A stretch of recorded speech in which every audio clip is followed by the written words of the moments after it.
Yo, what is up, YouTube? It's YBP Gang, YBP Nation, YBP Boxing, YBP MMA. And we back on the desktop, about to make a best bet video for each fight on the UFC. I believe it's 304 card in England. Super excited for the card, so I'm trying to put out as much content as I can. When I get really passionate about something, like I try to go all in on it. So hopefully I get this video out before the fights actually start. But you know, we gonna try to. I basically, it's not, at least. These aren't, what do you call it? They're not traditional bets. They're obviously props, so stuff that you can see on Prizepicks. I want to do something that like a lot of people can access. So as you can see, I think Prizepicks is available in a lot of places. So and DK Pick 6. So it's good, man. If y'all want to get on the action, because I know not everybody can bet on sports books.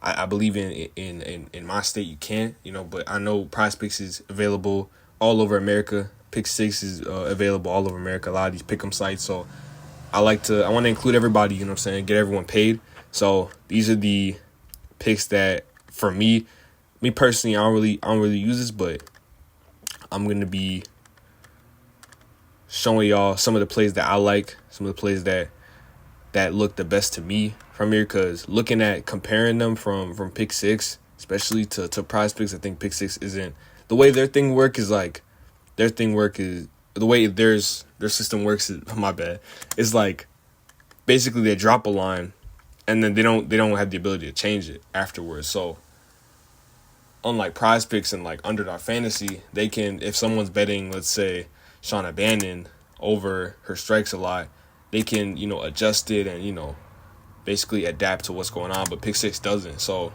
but another thing with Pick 6 too is like it's not set payout like Prizepicks. It's based off of how many people get a prediction right. And if a lot of people in your pick group, or a lot of people who are betting on that same UFC card, let's say they didn't do too well, but you did pretty well relative to, they put you in like a contest of people who did 3 picks. So let's say me and John and Joe and Donnie and Dana, we're all in a group. That's 5 of us. And all of them missed their 3 picks, but I hit my 3 pick, then I would get all the money. They would just lose, obviously. But the payout goes up depending on how bad other people do. So it could fluctuate. Obviously, it's the guaranteed money. So let's say I go over on him and him, then that's your minimum. I think $20 minimum if I bet $10. But it could be a wide range. I've seen people go out there and, it'll be like a $1 bet, and they could, get $50 off that if a lot of people do bad based off how many picks you're doing. So it's a really cool system, but it can also be bad if everyone does well. But yeah, I'm just going to be going through every single fight, showing y'all what picks I like the best from what I've seen. First, we're going to start with the first fight of the night, Ardeline versus Bannon. I've been doing research for this fight, just looking at it. A lot of people have been saying, oh, Bannon, she's not UFC level. She's not that good of a fighter. I watched some tape on her. I saw her fight in, I believe it was, UFT and EFC. I'm not going to lie, not the best. If you look at the records of the opponents she's fought, not the best opponent, 0 for 3, 2-0. But what you can see is that she's an all-around good fighter. She puts on pressure. She has pop to her punches. She can put people on their back foot. She can fight off her back foot. I saw in this fight when she went 5 rounds, I think it was, in this one. So she has an all-around game. She has a ground game. She can grapple. She can go out there and submit you if she needs to. But the biggest thing I saw is that she's scrappy. She's willing to get into war. Whereas Bannon, she's a little picky with her shots. She doesn't really have pop to her kicks. I know she's a world kickboxing champion. I don't know what that really means. I know people are going to point that out in their breakdowns. I've already heard it all week. She's kickboxing champion, 24-time, all this stuff when you hear her tape. But a lot of these people are like 24-time champions and all that, and they're, it doesn't really translate to MMA. And you're seeing that. She has that point fighting style. It's not really doing damage to her opponents, and she's not really, a lot of these shots are just pitter-patter shots, man. She landed, I think if you look at her UFC stats in the fight, I was looking at Arnold Allen. If you look at her stats, like she landed like I'm not going to go back in. Let me just have this ready. But in one of her fights, or we could just look at it real quick. In one of her fights, the last fight she had with Bruno Silva, she landed a total of 54, 54 significant strikes. And, lost right here. but like 124 total strikes. So a lot of the strikes, and she's not landing strikes on the ground. This is just strikes at distance. So that's the people who are, putting down these statistics. They're already telling you. They're telling you that a lot of the shots he's landing are just pitter-patter shots. So I think, honestly, in the matchup, I think the power advantage is on the Ardeline side. I think the grappling upside is on this side because we did see we did see Shauna Bannon get taken down by Bruno Silva in her last fight.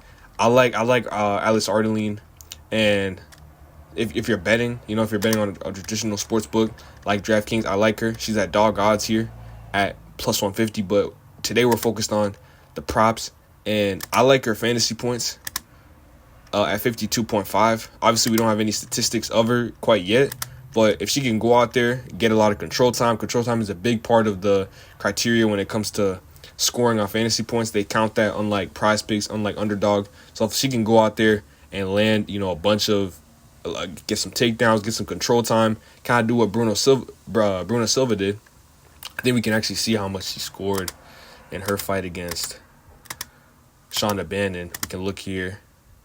She scored a whopping, let's see here, Bruno Brazil fantasy points. She scored 71.8, and Shauna Bannon, Ardeline's line is set at 52.5. She's going to be way more active than Bruno Silva was. She's going to have way more power. I think she can go out there. Maybe she can get a submission. I'm not really sure, but I think she has the finishing upside. I think she has the grappling upside and the volume upside in this fight. So I like her over 52.5 fantasy points in this matchup. For the next fight, let me not deselect that. Okay. For the next fight, we got, let's see here. This might be a longer video, low-key. Okay. Bresky versus Parkin. Okay. Yeah, Bresky versus Parkin. Scroll up here. And my pick on Typology, I had Parkin. Partially for the fact that, Bresky, we've seen, first of all, he's on a chopping block, man. He got lucky with that Walter Walker win. Honestly, I think a lot of people thought, me included, Walter Walker, 11-0 prospect, that he would perform way better. Bresky did decent in that matchup, but, a big hole in this game that we've seen, you can just look at the stats, is that he gets taken down, a lot. We saw he got taken down 4 times by Walter Walker. Takedown defense of 36%. Got taken down by 8 times by Carl Williams. And that's something that Mike Parkin does very well. He has a takedown accuracy of 41% and lands 1.6 takedowns per fight. He landed 3 takedowns. He's one of those guys where it's situational whether he wrestles. So we saw in the Muhammad Usman fight, he didn't wrestle in that matchup. Felt that he could go out there and beat him on the feet, and he did just that. I did pick Usman in that fight, but, I thought, and even in the fight, I thought it was a close fight, but overall, landed the more strikes, stiff jab, all that type of stuff. So, and then in the Kyle Machado fight, though, he saw it need that he goes out there and wrestles. So, just going based off that logic, I think he'll have a big advantage in the wrestling department. So, I'm going to go under 61.5 significant strikes. It is a risky play because if he goes out there, as you can see in the stats, when he goes out there and strikes with people, like in the Usman fight, he goes over that. He can, have a lot of volume. We saw in the Pokes fight. But when he wrestles, like he did against Machado, he's not even coming near that. So it's a gamble. It's really a bet on how he's going to fight, and that's always risky. But, it's hard for me to get to the fantasy points because, I don't know. You could get there, but he's not, as you can see, he's not going about. That's the thing. I think he's going to win, but it's just about, if he's gonna, just the way he's gonna fight. So I do feel I don't feel right taking the under because, there is some finishing upside with Parkin. He could go take him down and get a submission, or this could just be a 3-round decision, kind of like the Martin Budai fight with, I believe it was Andrei Arlovsky. So I don't feel too comfortable fading him in that spot because I think there's ways that he could look really dominant. Because I don't think Bresky's on the level of Usman, Machado, and Pogues. I think he's that bad. So I'm going to fade him because I think there's multiple ways this cashes. I think if he gets an early finish, he cashes. I think if it grapples, he cashes. And maybe if it's a slow-paced fight on the feet, maybe he, somehow goes under. So, hey, man, I think it's possible it goes under. Not my first pick for a prop, but if we're trying to find a prop for every single fight, this is what we're going to have to settle with. So I like Parkin under there with the grappling. Now, this one might be a little controversial, but my pick for this fight is, parking decision. I know it's kind of crazy, but I do have Kiefer Crosby to get the knockout in round 1. Bear with me. Let me break it down. I mean, it's pretty simple. I mean, there's two ways this fight goes. It's either Kiefer Crosby gets the knockout. We've seen in his career, he's a knockout artist, man. He's winning, most of his fights by knockout, or he's getting finished, and he usually when he's knocking people out, he's knocking them out in round 1. Sam Patterson, atrocious striking. This guy, terrible defense, leaves his chin up right in the air. He's leaving his chin up in the air in his profile pic. So every long neck, if Kiefer Crosby, and he got knocked out by a guy in, Ashmos. Ashmos has crazy power. Probably a better striker than Kiefer Crosby, but he didn't have the reach. He didn't have the height that Kiefer Crosby has. And this is upper weight class. So maybe being upper weight class helps him. But, maybe it doesn't. Maybe he goes up a weight class and he's facing harder hitters, and this is, not really going to help. So, I don't know. I think Kiefer Crosby catches him. It's either going to go one or two ways. I went with the Kiefer Crosby that way because, as you can see here, if you look at his fantasy points, I'm actually going to fade it. Because I think Kiefer Crosby gets the knockout. But even if Sam Patterson were to go out there and have the perfect performance like he did against Johan Lainez, he doesn't really go over this. So in a round 1 sub where he basically, that's the ideal performance that you want from Sam Patterson. He still couldn't go over that. So I don't know how he would have to go out there, land, a lot of strikes, maybe, I don't know. I just see the fight goes one or two ways. He's gonna Sam Patterson either tackles Crosby and gets him down to the ground and subs him early, or it's Crosby by knockout round 1. So I can't see how Patterson really crosses that line. He'd have to get a lot of control time, maybe some ground strikes, but that's not really his game. He's gonna get that, and honestly, as the time goes on, it's gonna be harder to get past that. Past that 104.5. Because now you got to be doing that damage, and then as it goes on, the finishes. I think a second round finish isn't as much points as a first round finish is 100 points, or is it? I don't know actually. I'm actually not sure if it was 100 points. I don't know. I got to refresh on that. What's called? Let me. I'll look it up real quick. See, Draftkings, fantasy, MMA. All right. Oh, scoring. Yeah, scoring. This is what we need to see right here. Because this is very vital, you know what I'm saying, as we go forward. Okay. Let me make sure I'm not crazy. Okay. So a first round finish is 90 points, actually. So it's actually 90 points. I thought it was 100. Okay. I think that's on Prizepicks. So that's what I'm saying, 90 points. And then I think after that, maybe he got but I'm saying if it goes to a second round win, that's only 70. So it gets harder and harder. Now you're counting on him getting strikes. He's not really a strike-heavy guy. He doesn't get a lot of strikes. He's, very grapple-heavy.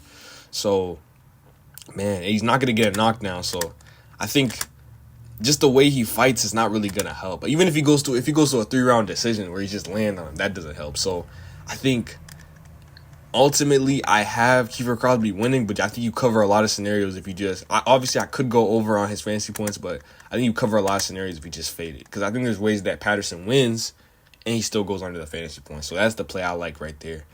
Sam Patterson under 104.5 fantasy points right there. Next one, we have Kop Makayev. This is a fight that's been, debated on for the last week. Everyone on Twitter having their own opinion, everyone on Instagram. But for me, man, I'm on the Makayev side, man. I'm on the minute winner side. Man, I feel like he's just going to be the better grappler. I thought he ran into a wall. I think Perez has really good grappling. I'll rate it. I remember he was fighting on the Fight Pass Invitational. He fought a guy in Roman Bravo Young. That's a guy who has very good grappling. That's a guy who has very good wrestling. And he was able, to stop. I think it went to a draw. But he was able to grapple with a guy like that. So the wrestling of Makayev, he was able to handle that pretty well and turn into pretty much a striking match.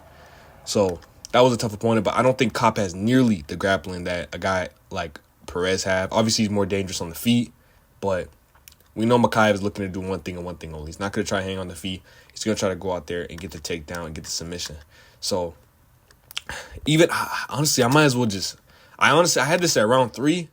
I had this at round 2 before. I think I might switch it back to that. So I just don't think if Mikhail can get him down, multiple times, I don't think Kopp will be able to survive. So that's leading to my pick over here. He's not gonna go out there to try to strike with this guy. He's gonna go out there and try to do one thing and one thing only. That's take him down. And look at the stats, man. In a fight where he's not able to get the takedown, he's forced to strike. He's going over his striking stats. But you look at the other ones, 14, 16, 21, 12. Granted, he's getting finishes in these fights. Nah, not even in the Johnson fight. Let's see. Johnson, when was that? 1, 2, 3, 4, 5. Yeah, Johnson fight. Even in that fight, he's not even getting that many strikes. So, yeah, like I said, man, just the way he fights, he's fighting for the grappling, man. He's trying to fight for the submission. He's not trying to go out there and really punch guys out there. So, if everything goes well, I think, like I said, I think the biggest thing with the props is trying to cover the most scenarios. When you bet on, like, one guy to win, the only way that cashes is if one guy wins. But with these props, you can cover a lot of scenarios with this. If Makayev goes out there and gets knocked out in the first round, that cashes, that under 33.5 cashes. If he goes out there and submits Kopp in the first round, that cashes because he's not going to be landing that many strikes. And even if he goes out there and he could fight a 3-round fight, I still don't even expect him to go out there and land 33.5 significant strikes because it's a grapple-heavy approach. He's not going to want to stay on the feet with a guy like with a guy like Kopp. And if he does, he's probably going to get smoked. So I like this 33.5 strikes unless Makayev became this crazy striker and he's crazy enough to stay on the field with Kopp. Because you saw in the I wish I had the clip, but you saw in the weigh-ins, he was trying to, he was jumping up and down, like, pacing back and forth like he was about to, like, sock Kopp. Let's be honest, dude. Like, you're going to go out there and wrestle. Don't try to put on the front. We know what Makayev's going to try to do, and I think he's going to be successful in it. I also think Kopp's a little too impatient. I really do think he waits a little too much, kind of like Leon Edwards. But his is more extreme, man. He'll have the shots there, but he just waits a little too long. And I think Makayev's going to be the one to pull the trigger. Makayev's going to be the one to put Kopp on his back, and Makayev's going to be the one to take him down, wrestle him, and get that submission. So give me under 33.5 significant strikes with this fight. So y'all can mark that down. Fourth bet of the night. Okay. Gonna be going. All right. Now we got Parsons, Oban Elliott. I have a very strong opinion on this fight. For me, man, bro, I think Elliott got this, man. I think Elliott is the better wrestler, honestly. I think we saw that in the Semmelsberger fight. I think he's a better grappler than Oban Elliott. I think he's gonna go out there and take. Let me see my official prediction. Right here. Okay. Yeah, man. Wait a second, bro. This is not accurate, bro. Nah. I swear. All right. Nah. This is what I meant to put. I don't see what happens. All right, let me explain. What happens is I'll make a pick and I'll change it because initially I think way back I picked Oban Elliott, but then I don't save my picks. Like I'll just leave it. So I've been, but after watching tape, I'm all on Parsons, man. I think Parsons the harder hitter. Parsons has, good pace on him. Obviously, decent cardio. It's been a concern, in the past, but I think he's improved that. In the Semmelsberger fight, he looked elite, man. That Semmelsberger is a class opponent, and he went out there, outstruck him on the feet, took him down 7 times, controlled him, and just showed that, that American wrestling. Oban Elliott, that the English wrestling, I don't think the English wrestling's on the level of the American wrestling, Coming from an American, I'm a little biased, but they don't have it like that, The American's been on top with the wrestling, and Parsons has that pace. He has the power. He has everything, Oban Elliott obviously talks a big game. He thinks he's that guy, but he's not that guy, really. He's a younger fighter. I just wasn't too impressed with the grappling. I mean, the Brito fight was terrible. I mean, he shouldn't even be really in the UFC. I thought this should be a draw. I mean, that second round was graphic, man. That was not graphic, it was just very telling. Like, how do you prepare for a UFC fight and you get that gassed? To be fair, they both were, but that's your time to be knocking the other guy out. Just terrible. And to be honest, Parsons is not that much better. I'm not gonna sit up here and he's some cardio king. He doesn't have the best cardio himself, but still, brother, that's just not a good look, bro. You got to be locked in. So that was a very bad look. the guy, I think if anyone's going to quit in this matchup, it's going to be Omar Elliott. Omar Elliott doesn't have the best punch resistance too. He got knocked down in the Val Wilber fight. Granted, Val Wilber hits like a truck, but that's something that you got to be getting out of the way from, man. He was able to grapple in that matchup, but never came close to getting a submission at all. Parsons, I think he's live for a knockout, honestly, on the feet, but his approach is gonna be to, because initially I had him by knockout, but then I was watching the Semmelberger fight and I was like, nah, because he did knock down Trevin Giles, but I'm starting to see that the striking is to set up the wrestling. So with my pick, I got Parsons by decision. I don't know if he gets this. He could get the sub, but I think he's just gonna have a lot of control time. I don't want to mess with it too much though. I'm gonna just say he gets the takedowns, at least 4 takedowns, because I do think Oban will get up. I'm praying that his grappling isn't so terrible that he just stays on the ground, and hopefully this goes 3 rounds. Because if it goes 3 rounds, that gives Preston Parsons more time to wrestle and get more takedowns. But yeah, I'm a little iffy on this because I do think there's a world where Parsons just takes him down and controls him for the whole round, and Oban just can't get up. But I'm praying. I mean, we've seen good grappling from Oban. I'm hoping that he can go out there and stuff a takedown, or not stuff a takedown, but at least get up from one, and then Parsons could take him back down again, and cash that over 3.5. I was looking at the control time. Control time doesn't look terrible, but definitely not Oban. But with the control time though, the thing is, you never know how long someone's going to be putting someone up against the cage, because that counts as control time as well. So it's a bit iffy. There's times where I like to, where I see these lines and, they look decent. But in this matchup, I don't know. Control times are it's a nuanced thing, man. I honestly, of all the platforms that I've seen, odds on, I've never seen control time on there. It's definitely something new. But let's see. If we go on Bet Online, Bet Online's another cool thing if you want to just compare your odds to where they are. You could obviously get an odds screen, but it's cool to just go on the direct website. For them, they favor Preston Parsons under 3.5, so that's actually not good for me. So I mean, because I'm not on here. If I was on here, maybe I'd bet the over, but I want them to agree with me. And then for Preston Parsons over here, because I like looking on here for some validation, but sometimes they just disagree. But you got to trust your reads. You got to trust that you know what you're talking about. Preston Parsons over 3.5 minus 120. So it's a tough one. I'm not in love with it, but I think everything that he does on the feet is for a takedown. I think he can go out there, and I don't think Oban is really a knockout threat, to be honest. So that's where I'm kind of iffy. But maybe Parsons just stays on the feet and he feels comfortable and he feels like he could just knock this guy out. That's why my initial pick was honestly the under. But I think he's going to stay to a disciplined game plan. I think he has good fight IQ. I think he knows he's better on the ground, take the path to the least resistance. Because honestly, Elliott's a young guy. Maybe he can go out there and get a knockout. Maybe. I don't think he has that finishing upside or those power on the hands. But I think Parsons, he sticks to what he knows. So he'll go out there and do what he needs to do. So yeah, give me Parsons. If I didn't make that clear, give me Parsons over 3.5 takedowns in that matchup. Okay, next one, a very confident pick. I got Marcin Prachnio going up against Bukauskas. Let's see here. All right, Marcin Prachnio. Yeah, Marcin Prachnio, KO round 3. I like the pick, man. Marcin Prachnio has some nasty kicks. This is actually, I don't even know if Parsons has bad cardio. I think I was mistaken. Nah. Parsons don't got the best cardio. I'm tripping. Prachnio, though. Prachnio didn't have the best cardio, too, also. This matchup, I kind of likened these matchups together because, it's against 2 guys who have not the best cardio. So, maybe there's a finishing upside. I'm not sure. But between these 2 guys, neither guy is really a finisher. Marcin Prachnio, not really a finisher. Modestas Bukauskas is not really a finisher, but these guys gas in their fights, man. If anything, they get finished. Modestas is just coming off of a check hook that was nasty. Like, he just, Vitor Petrino pulled back and then just swung at that hook. It was nasty. Got caught right there. He was on a decent run.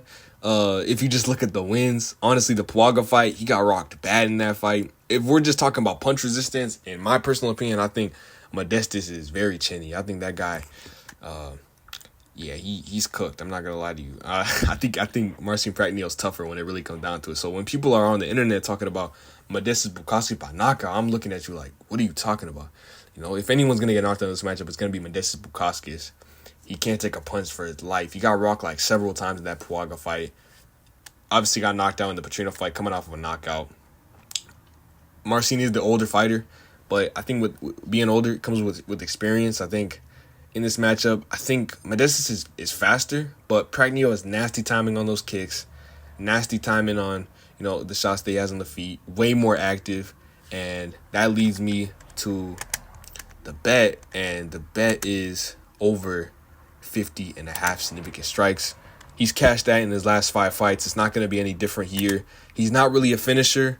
He's a volume guy, and I think it's going to be no different here, man. Modestas is there to be hit. He doesn't have the best striking defense, and he'll get hit. He'll get cooked, and I trust in Prachnio to put the volume on him and honestly go out there and get a win. Besides that, like, he's probably my favorite underdog of the card, because I legitimately think he should be the favorite. You know, with other underdogs, you can kind of understand why they're the underdog, the optics of it, but I don't understand why Prachnio is the underdog, really. At plus 130, if you're in a state that where you can bet on sports books, you know, I think that's a very good bet. You know, you probably find him at better odds, honestly. So, yeah, Prachnio he's my lock of the week, man. I'm very confident in him. So, yeah, let's go. Oh, yeah. To clarify, over 50.5 significant strikes for Marcin Prachnio going up against Modestas Bukauskas. All right, next fight we got is Colin Loughran versus Jake Hadley. All right. So for this fight, honestly, I watched tape on both guys. I think this fight's a lot closer than the odds are saying. Like, I know, what do they have him at? They have him at minus 200. That's crazy. I know Jake Hadley's moving up a weight class. I know that optically, you know, he did miss weight. He is on a 2-fight losing streak. Let's go to my official prediction. I do have Colin Loughran by decision, but I think this is going to play out a lot closer than it looks. You know, I think Jake Hadley's a solid striker. I think, you know, he has, you know, good pressure, good what's the word for it? He moves forward a lot. You know, we saw that in the Charles Johnson fight. Good polished striking, kicks, all around game. He might even be faster carrying that speed from flyweight up to bantamweight. And Colin Loughran, man, he gets hit a lot. He's he does remind me a little bit of Michael Chandler. I heard that from the We Want Picks. What's his name? Jacob. Jacob made a really good comparison there. He does kind of fight like Chandler. Obviously, he's not leaping in. Chandler's way more explosive, but he gets hit a lot, man. And obviously the pick is Loughran, because I think the fight will involve a lot of grappling, because I do envision Hadley piecing up Loughran and, you know, putting him up against the cage and, you know, working a jab, putting the pressure on him. And when Loughran gets touched up, he likes to grapple. We saw in the Angel Pacheco fight, honestly, that was a fight where he probably should have grappled from the start, just given who Angel Pacheco is. I think, yeah, he's from Minnesota. He's a guy who puts on a lot of volume. We saw in the Danny Silva fight. He came in on short notice for the Loughran fight, but in the Danny Silva fight, put on a lot of volume. So on paper, you just don't want to deal with any of that. But Loughran stood on the feet, got touched up a little bit, you know, ate some shots, and, you know, he resorted to wrestling. He's not afraid to be boring or, you know, but honestly, yeah, in this matchup, I think he should be boring. I don't think he should go out there and strike with Jake Hadley. I think if he does that, he puts himself at risk to get knocked out. Actually, I don't know. I don't know if Hadley's knocking him out per se. I don't know. But he could, though, like, you know, because Loughran, yeah, you know, because he fought a very good striker in Lapalus. You never know. Things can happen. And with Loughran getting hit so much, man, you know, anything can really happen in a fight. But you just, he could really get pieced up. But I think he could really separate himself if he goes into the fight and grapples Hadley and does a grapple heavy game plan. The big part about this card, I think the big theme that I've been seeing is that I'm trying to figure out how the fighters are going to fight. And because I think there's a clear path to victory for Loughran in this fight, but I don't know. Like, for some reason, I thought that he would wrestle in the Pacheco fight, but this guy goes out there and he starts striking with him for like a round. Doesn't even shoot a takedown. He finally does in the later rounds, but I'm sitting there like, why is he not wrestling? And a bunch of fighters do this stuff. Like, it's not only him, but they won't even try. Like, Colby Covington against Leon. Like, he didn't wrestle, really start fighting how he usually fights until like the 4th, 5th round. So Loughran, I question the fight IQ. I hope he goes out there and has a good game plan and actually grapples, because Hadley, we saw he got taken down by, even though he has good offensive grappling, we did see him get taken down multiple times against Cody Durden. And even in he's not that good of an offensive grappler. So Loughran should be able to take him down, get a body lock, and pound on him, man.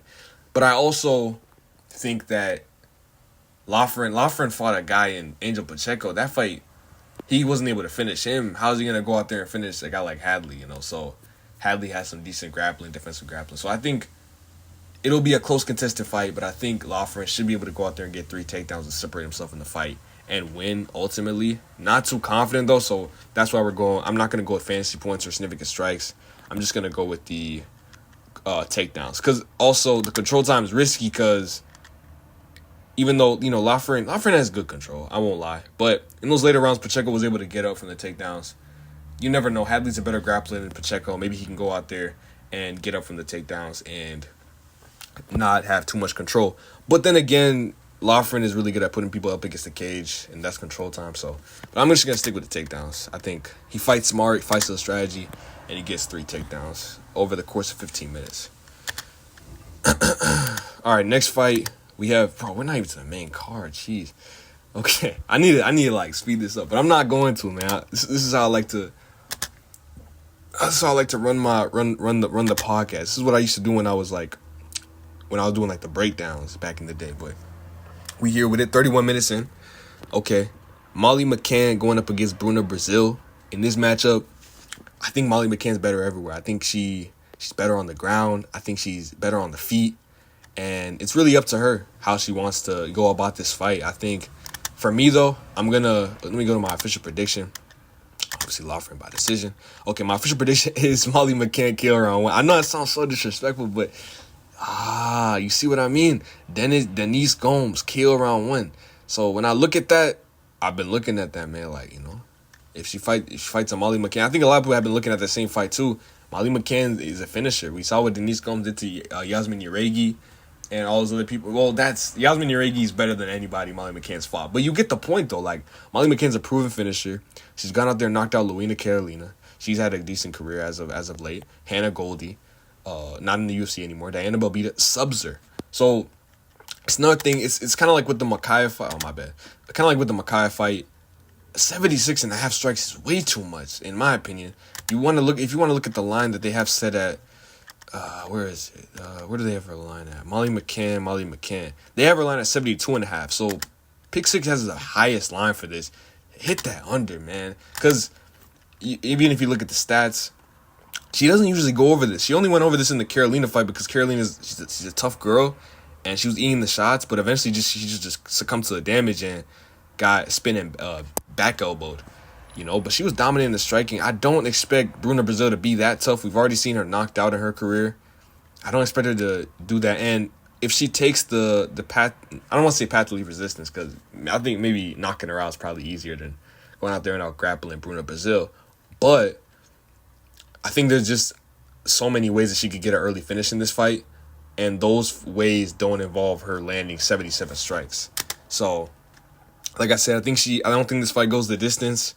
I don't think it goes that long, and I don't foresee Molly McCann having to land 77 strikes to beat Bruna Brazil. She could grapple, and in that case, she wouldn't even need to land that many strikes. And even if Bruna Brazil's on the feet with Molly McCann that long, man, she's a beast, man. At this new weight class, man, she's a beast. She's fast. I think she still carries the power that she did because now she's at, is it flyweight?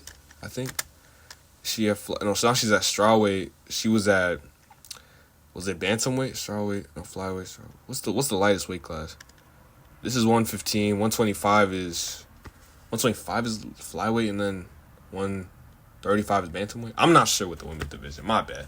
But she was at a higher weight class.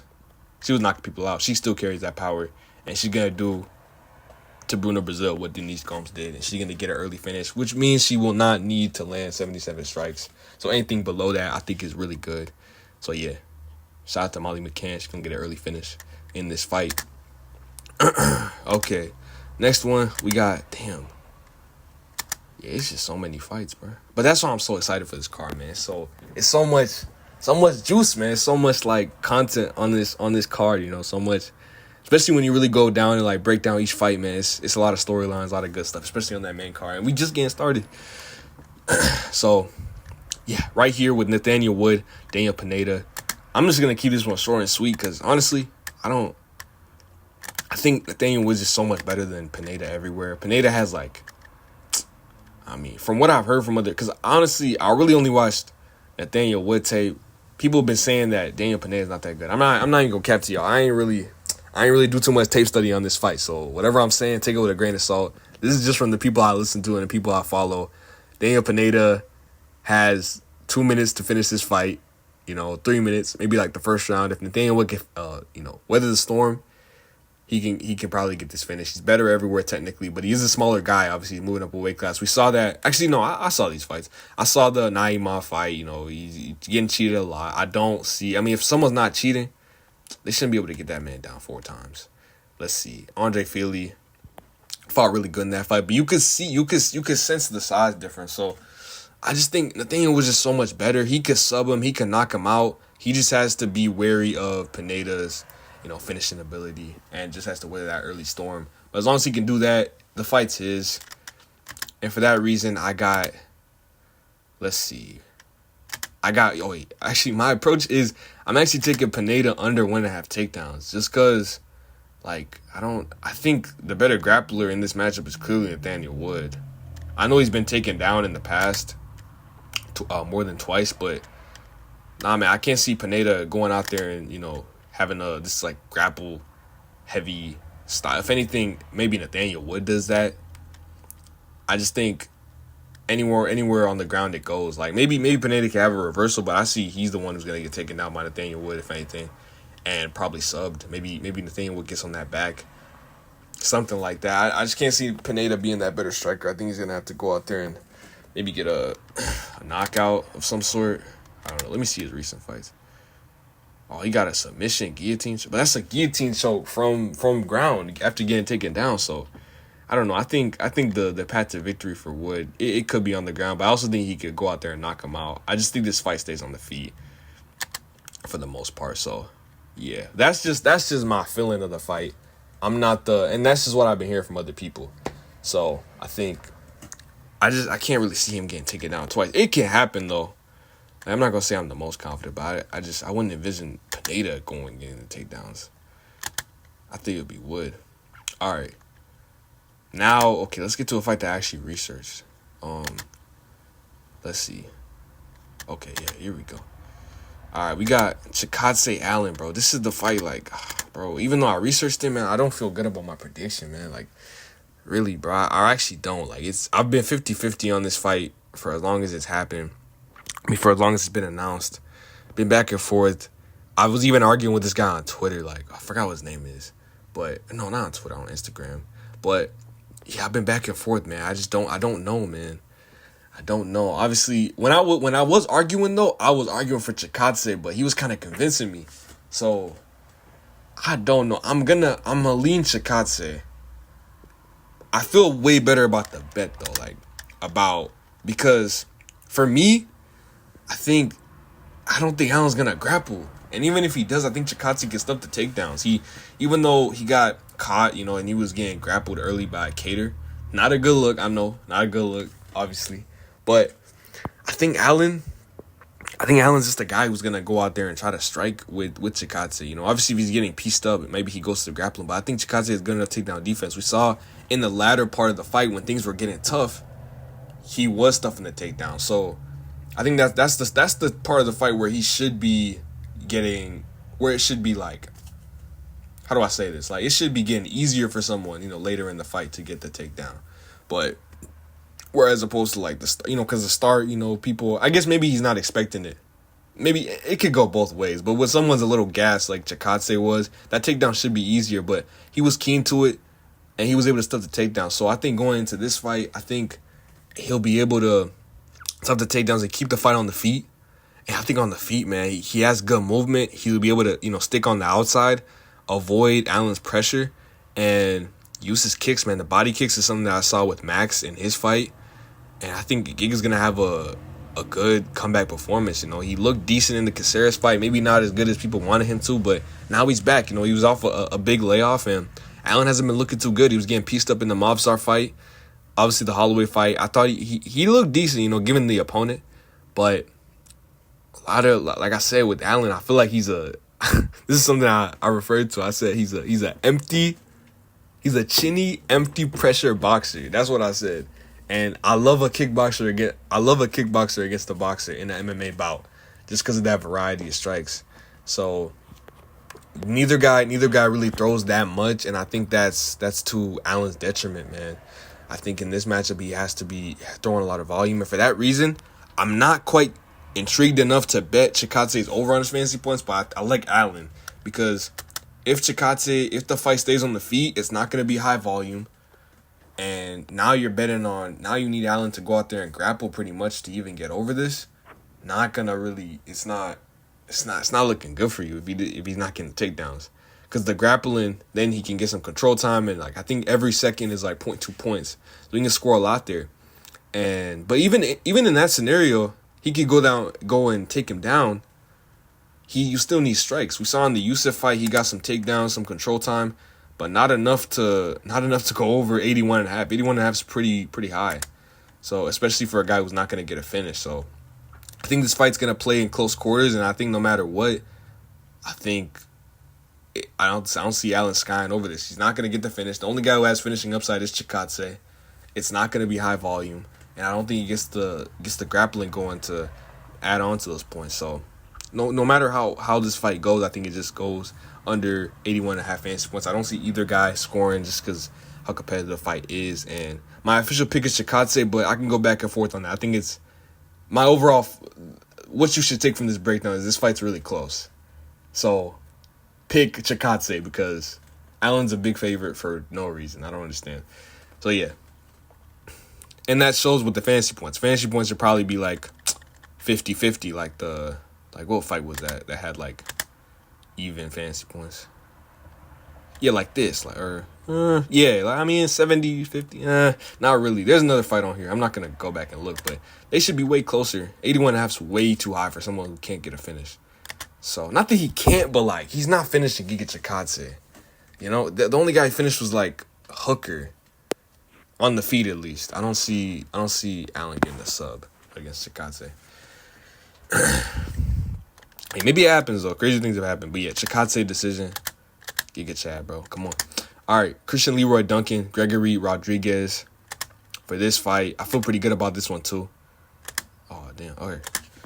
Here we go. 9:20 p.m. Oh, my gosh. Ugh. And we already at 3 o'clock, 2 hours till the card. Okay.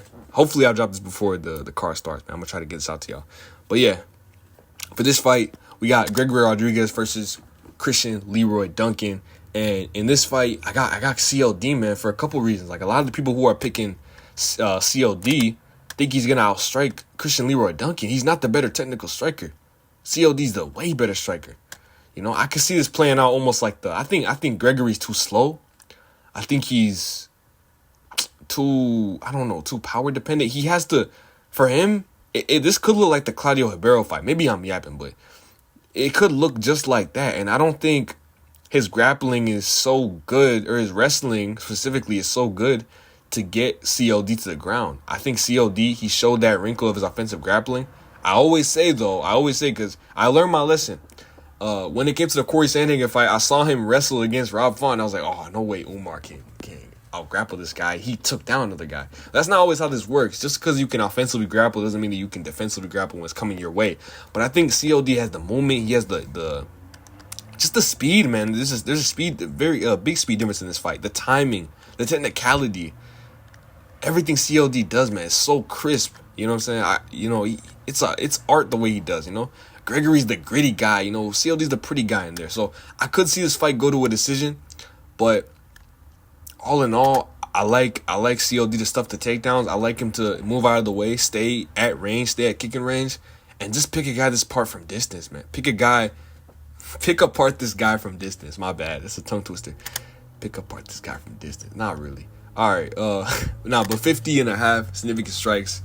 I think he easily clears that. He did that in a second round knockout against Ribeiro. But with that one, he took him down and then got the finish. But I don't expect Christian Leroy Duncan to offensively grapple. I think he's gonna try to pick him apart from the feet, and it's gonna be a demolition job. It's gonna be gradual deterioration, gradual beating, and actually I'm gonna even say round 3 because I think Gregory Rodriguez is a very tough fighter. I don't really see CLD. He has power, but not one punch power like that, like Gregory. And because of that, I think Christian Leroy is gonna play from distance, but use that volume, use that speed, use that technicality, get out of the way of the punches, and really just pick apart this guy until it's too late. Until it's too much. So, but yeah, I could see a late finish, but no, however this fight goes, man, I think Duncan's gonna finish this guy. So I could see a decision, late finish, maybe for Gregory Rodriguez. This still cashes. So yeah, I like that over 50.5 significant strikes for that fight right there. What did I pick for this one? I gotta see. I picked under Allen's fancy points. Yeah. Okay. Next fight.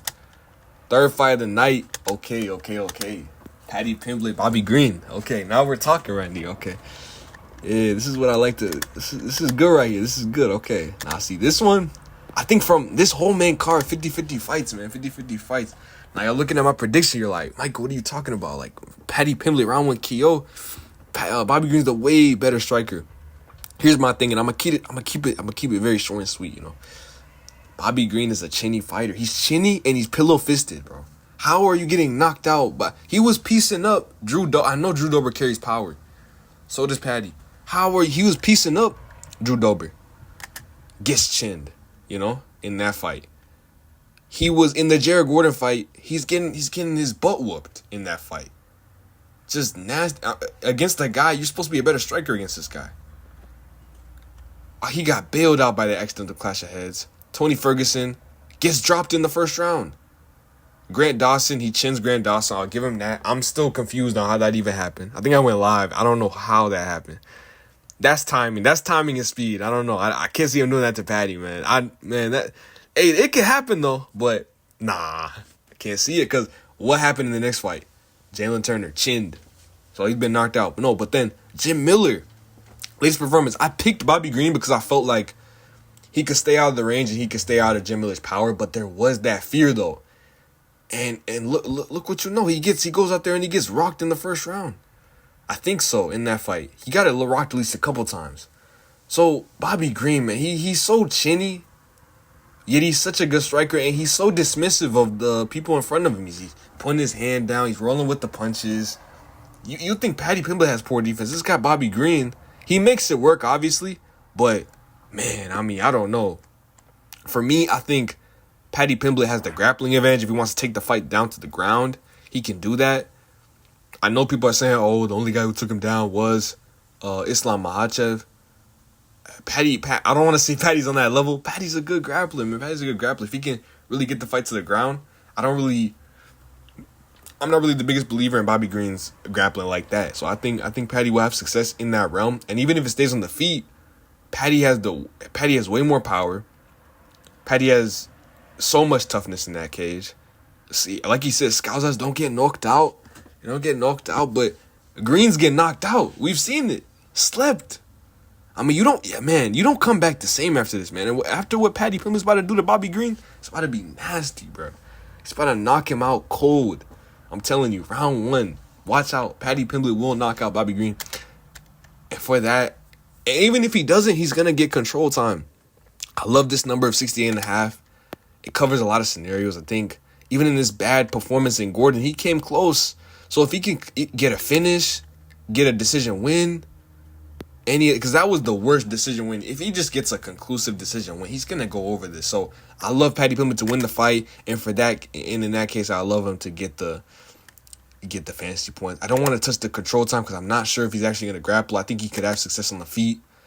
So I'm not going to touch that. But yeah, that's what I'm looking at right here. I love the Paddy Pimblett to go over his I love him to go over his fantasy points right there. You could do what's it called? You could do significant strikes, low key under on Bobby Green. You could, because you look at these fights, but I'm not gonna touch that. I think I see one guy winning, and that's Paddy Pimblett. I think because Bobby Green, he's a very volume guy. You know, there's a scenario where he goes out there, maybe he takes him down. I don't know. I mean, I'm iffy on that. I mean, if you want to do honestly, if you want to do Bobby Green under his strikes, that could work too, because I think Paddy Pimblett could get an early finish, or Bobby Green could go out there and get out grappled, and then he's not able to get past this number. But so either or, I like this a little more, because there's a world where maybe Bobby Green's able to go out there, and because he has so much volume, maybe he passes that line somehow. But Paddy Pimblett would have racked up a bunch of control time, put him up against the cage, and steal the decision, and he could go over that. So I think you cover more scenarios with the Paddy Pimblett over his fantasy points, but I don't hate the Bobby Green under his significant strikes. So I like this a little more. So give me that. Next fight. What's my official prediction? Oh yeah, round 1 KO. Next fight, bro. I'm telling y'all, bro. Hey, don't shoot the messenger, man. I'm just telling you what's gonna happen. That's all I'm telling you, okay? That's it, okay? It's Curtis Blaydes going up against Tom Aspinall, okay? I got the man from Chicago, okay? That's how I'm feeling, bro. Like, how do I explain? Because it's a lot, but pretty much, here's how I see the fight. First of all, I mean, when they fought the first time, Aspinall was like, it was like 2-1. It wasn't even that big of a favorite. So what changed from then to now?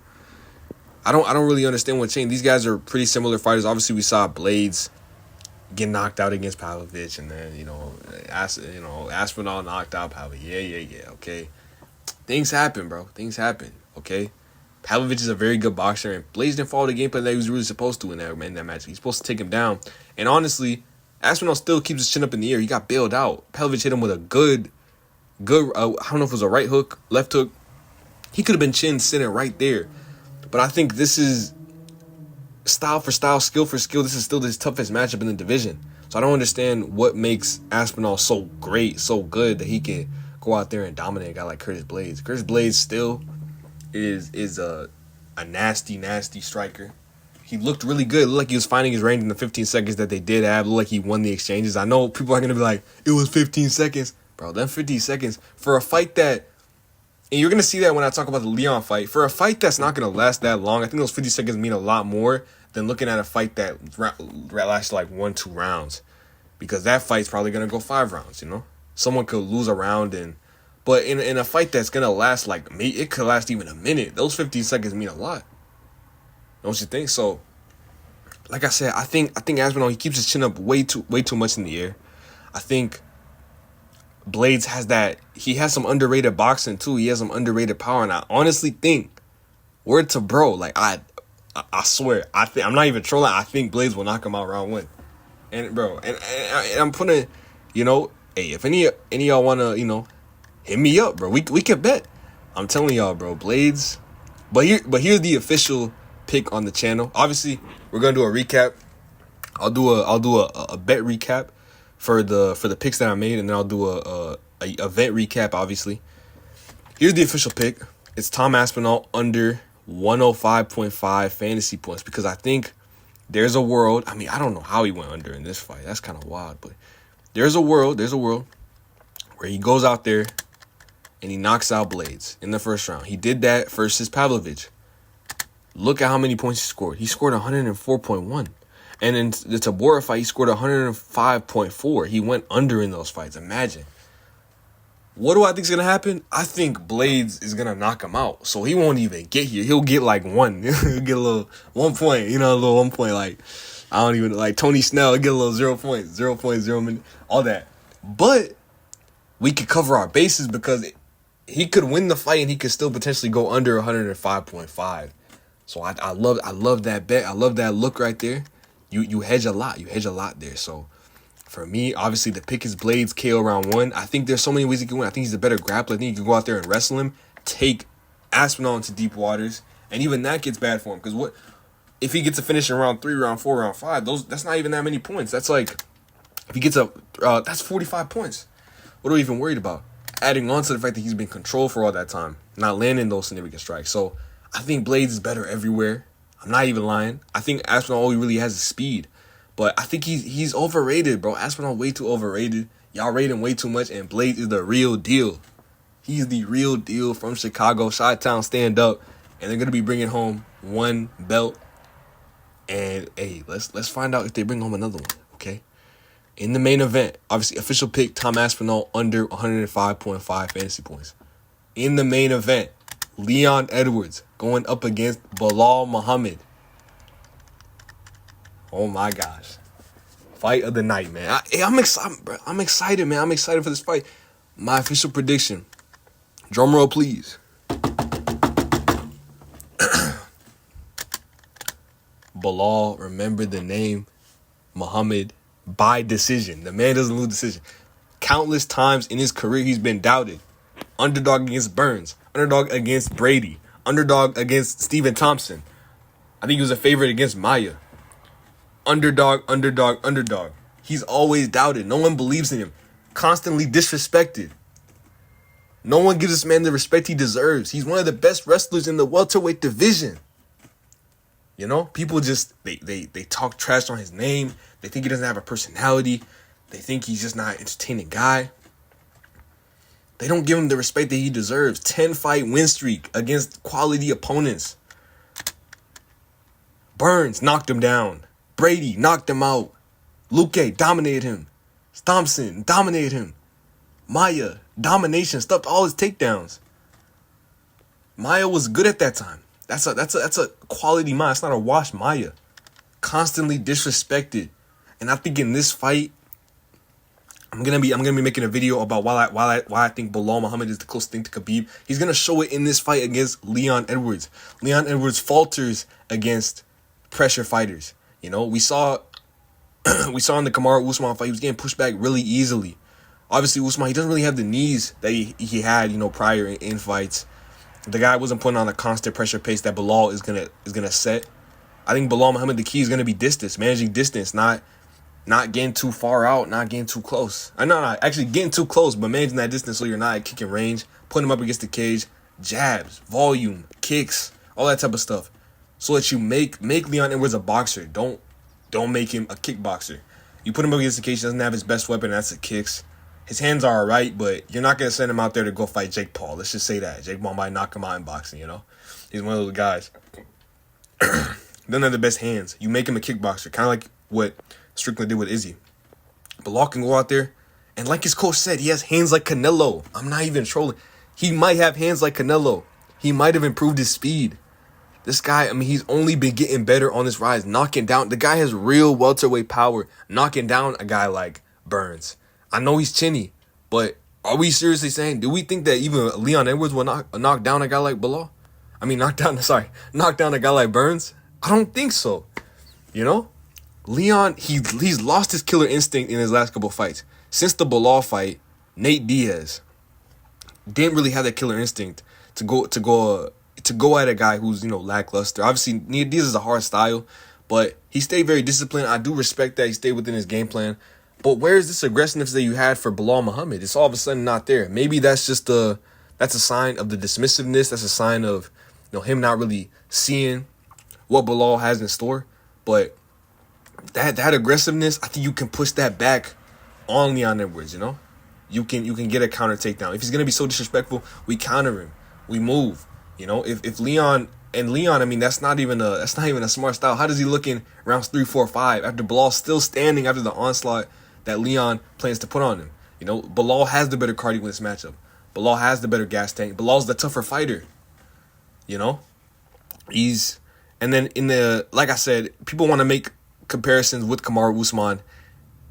Bilal and Kamaru Usman are not the same fighter. Bilal Muhammad puts more pressure on guys. He's attempting more takedowns. He's the better wrestler at this point in his career. Usman's not the wrestler that he used to be. He doesn't have the knees that he used to have. Bilal's in the prime of his career. Knees in shape, arms in shape, in the best shape of his career. Leon, you know, he always has a good body, you know. Bilal is making those improvements to his fitness, making those improvements to his cardio, and he has Khabib Nurmagomedov in his corner. I don't know. I actually don't know if he's gonna have him in his corner, but he has him in his ear, giving him the game plan to defeat a guy like Leon Edwards. I don't think Leon Edwards is that good of a fighter. I think Bilal. Actually, it's not that I don't think Leon Edwards is that good. I think Bilal is that level. He's an elite fighter. Like I said, I truly believe he's one of the best wrestlers, if not the best wrestler at welterweight. And he's going to show it. He's going to put the pace. He's going to put Leon on his back foot, make him uncomfortable, turn him into a boxer, take him down. I don't see a sub, but I see Bilal just making this fight really uncomfortable for Leon and making him really rethink taking this fight. I think Leon's a guy, he's weak-minded. He's weak in the head. He had to have his coach go out there and say, pull out the fire, Leon. That's something that you should already have in your head. This guy, he's weak-minded, weak in the head. That's not where Bilal, that's not the cloth to which Bilal is cut. You know what I mean? That's not if we're going to use John Ant's words. This guy's not going to give up at all. He's going to fight for your money. And all in all, man, I think I love Bilal's volume. I love his pace. I love the 5-round wrestling. And I truly think he's going to make a step up in this fight like he always has. I haven't seen any evolution in Leon's game at all. Obviously, we've seen the wrestling. Actually, that's a little evolution, but he's almost digressed, almost like this patient style. It's not. I think that honestly, however he comes out, I think Bilal's gonna be ready for whatever he comes out with. But this patient style, if he comes out and he's doing that same stuff that he's been doing against the other fighters, if I'm Leon, you got to come out and show Muhammad who's boss. You got to be coming forward. I don't think he's gonna win that though. I don't think he's gonna come out firing. Some people are saying that he's gonna come out aggressive. I don't think so. But even if he does, he's gonna gas himself out. It's a lose-lose situation. Going into round 2, round 3, if he's going to try to go for an early knockout, if he's going to be disrespectful. He has to respect that Bilal Muhammad is an elite fighter, but that's not what I've been seeing from Leon. He doesn't think that Bilal's on his level. He's being very disrespectful. So, like I said, man, I know it's a crazy rant I've been going on for this fight, but I truly believe, man. I honestly think Bilal, I'm a little more confident in Bilal than I am in Curtis, but I think both those guys win, man. Like I said, they're two underdogs. It's two tough fights. But I think there's a clear path to victory. I saw Leon get pushed back, and I saw Usman not press the issue when Leon was clearly tired. And he does a lot of, he's kind of lethargic in there, man. Everything that I feel like Muhammad does for a reason, Leon kind of just does stuff to do stuff. He's a little lethargic with the stuff that he does, just like not really out there. He's just almost like he's sleeping, So we got to see. Fight night's coming. Not the most organized breakdown. That was more passion than anything. I really think, And, the funny thing is, Bilal Muhammad actually has me blocked on Twitter, man. I really shouldn't even be riding for him this hard, Bilal Muhammad, man. Like, what's going on, dude? Even Chris Curtis, Bilal. But I understand he's trying to block out the distractions. I'm not worried about that. I'm worried about getting y'all paid, though. I'm not really holding grudge. Bro, even if he blocked me, cuts me out, bro, I'm not. You can't look into all that. Once you start getting biased and you start getting, like, all this into the picks, you're going to start losing money because now you're picking, I'm picking this guy because he's black. I'm picking this guy because he's from where I'm from. You got to be unbiased with your picks. This is completely unbiased. I truly think Bilal Muhammad is going to beat Leon Edwards for the reason that I laid out, man, that pace, that pressure. I see Bilal Muhammad expounding upon the things that were exposed in Leon in prior fights. And honestly, the same reason, I said this in my breakdown in my last video, like the same reasons I'm picking Bilal, the same reasons I picked Colby, but Colby didn't go out there and lay out that game plan. He didn't put Leon on his back foot. He let Leon lead the dance. He let him control everything in that fight. That's not the Colby that I know that fought Usman, that fought Woodley, that fought. So who else Colby fight? I'm forgetting off the top of my head, but he's a pressure fighter, and that's what Bilal is too. But he's actually gonna go out there and do it. He's not gonna break his foot in the first round, and he's gonna expose Leon Edwards. Let's get to the actual bets, though. The actual bet for this fight is less than 84.5 significant strikes. If you look at his last couple fights, he landed 120 against Usman in that, after the rematch. But for the most part, he's not really he had a dead man walking in front of him in Colby Covington, and he only landed 57 strikes. In the first fight, he landed 55. A predominantly striking performance against Diaz, he landed 77. For the most part, Leon's a patient guy. He's not a guy who's landing at a significant clip. And you add on the fact that I think Bilal's going to go out there and out-grapple him, it's not going to be looking good for him. It's not looking good, bruv. So I think, with all that added on, him not being a volume guy, and then Bilal potentially going out there and out grappling him. Honestly, even if Leon were to go out there and get an early finish, he doesn't cash. If Leon is to go out there through a 5-round fight, we saw he had a dead man walking in front of him, and he still didn't really let go. Didn't really let his hands go in that fight. So why would he do that against Bilal, a better and improved Bilal Muhammad? I don't see it. If he's smart, he won't be aggressive, because that's even going to be worse for him. He's going to gas out, and he might even get finished. So I think no matter how this fight plays out, he's not going to get anywhere close 84.5. I think that number is way too high. We see on Prizepicks, for them, they have his number at 82.5. Not that much lower, but still, it's a very high number. So, like I said, under 84.5. This could cash in a multitude of ways, but the way I see it cashing is Bilal Muhammad go out there and controlling him, making Leon Edwards have his career low in career low strikes in 5-round fights. Probably land like 40, something very, very low, and Bilal will just control him, make him frustrated. He might even quit. I could see a late knockout for Bilal Muhammad, but all in all, remember the name Bilal Muhammad will take home the belt to Palestine, inshallah, and new. You know what I mean? So that's all I really got for y'all today. Those are the fight. I'm gonna go through them again. Let me see. So I got Leon Edwards under 84.5 significant strikes. I got, let's see. Let me deselect that. I got Tom Aspinall under 105.5 fantasy points. I got for Patty, I don't know if I should even go through all these. I ain't gonna lie. If you were sticking through the video, you would have seen. I'm gonna go through the main card, but this is gonna take a long time if I go through every single one. But oh yeah, for this one, I got Paddy Pimblett over 68.5 fantasy points. I even think with pick 6, other platforms don't allow this, but you can even for two fighters who are in the same fight, you can actually put them together in a parlay. So and it's not gonna lower the payout. So you could actually just put these both. I think these are both likely things to happen. If Paddy Pimblett wins the fight and goes over, Green's probably not gonna land a high clip. But I think just for safety, not to. Yeah, it can get a little risky. I would just stick to one and just rock with it, because there's ways that maybe Green goes over, and Paddy Pimblett goes over as well. So stay safe there. With Christian Leroy Duncan and Gregory Rodriguez, I have the over on his strikes. My bad, I'm getting kind of confused. Okay, and then for the main card opener, the curtain jerker, we have the under on Allen's fantasy points. A lot of fantasy points, low key.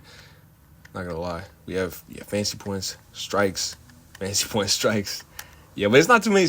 I had some different ones here though. I had the takedown here, under 1.5 takedowns for Pineda. I had McCann. What did I have for McCann? I forgot. Shoot.